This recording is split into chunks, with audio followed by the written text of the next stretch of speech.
द्वापरयुगातले ऐकत नव्हती, त्रेतायुगातले ऐकत नव्हती, अहो कलियुगातले ऐकत नव्हती. महाभारतावर सांगितलं देवाचं नामस्मरण करा, तिथं कोणी घेतलं नाही. राक्षण ऐकलं नाही. लांबचं कशाला आपल्या देशातील लोक ऐकत, देशात राज्याचे सुद्धा लोक ऐकत नाहीत की नाव घ्या देवाचं किंवा नाव नामस्मरण करा, देवाची प्राप्ती करू. कुणी ऐकत नाही. एवढं लांबचं तर महाराष्ट्राचं, पुण्याचं, पुण्याचं कशाला सांगू? आपल्या धर्म मंडपात सांगू का? आपल्या धर्म आम्ही किती वेळा जोरात बोलतो, विटाळ टाळी वाजव, तरी काय काय पट्ट्या वाजवणारच नाही, टाळी काय करायचं कर, तरी इथली टाळी वाजवतो. आणि आमचं काय जाणार हे जरी नाही कळलं म्हणजे आमचं काय जाणार आहे? किती तळमळीनं सांगा. पण देवाचं नाव मुखाला येण्यासाठी महाराज नामदेवराय सांगतात, जन्मोजन्मी आम्ही बहुपुण्य केले, तेव्हा या विठ्ठले कृपा केली. तोंडात नाव असं येत नाही महाराज, आपल्या तोंडात नाव येणारच नाही. ज्याच्या तोंडात नाव येत नाही, रावणाला राम म्हणायचं नव्हतं का? मरा म्हणायचं होतं म्हणजे राम म्हणायचं असेल का नाही? पण त्याला नाही म्हणायला, त्याला मरा मरा मरा मरा उलटा मंत्र दिला नारद पाशी. नाही येत का? बहुत बहुत जन्माची पुण्याई लागते मला. आम्ही मस्त सांगतो घ्या घ्या, पण घेत नाही का? अहो आपल्याला विषच तेवढंच आपल्या अंगात आहे. एक थोडस 1 मिनिटाचा दृष्टांत सांगतो. इतकं विष आहे की आपल्याला ते राम आपल्या मुखात येतच नाही. राम म्हणायला किती वेळ लागतोय पण येत नाही. देवाचं नामच पण येत नाही. त्याचं कारण काय माहिती? आपल्याला सुद्धा विषय. एक सकाळ सकाळी भल्या पाट्याचे लोक आता तुमच्याकडे मुंबईला चालतात ना, वॉकिंगला चालतात ना, सकाळ सकाळी आपली 2-4 लोक चालत होती. त्यातलं एक अनवाणी चालत होता डांबर रस्ते, पोट कमी करायसाठी व्यायाम करत चालता चालता त्याला हिरवळ गावात दिसते.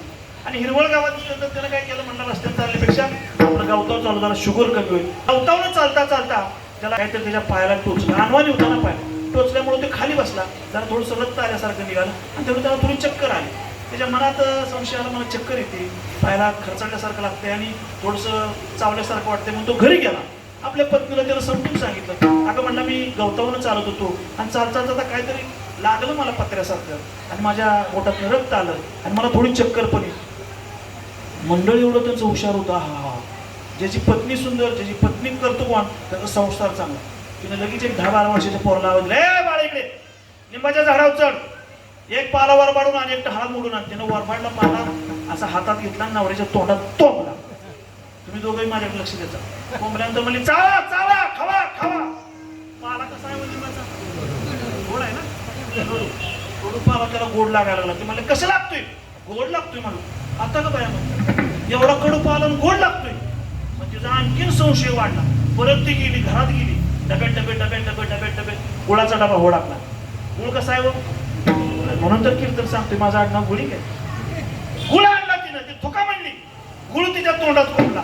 खावा म्हणली, जाऊन खाल्ला. कसा लागतोय? म्हणजे कडू लागतोय. आता गुळ कडू असतो का? गुळ कसा असतोय?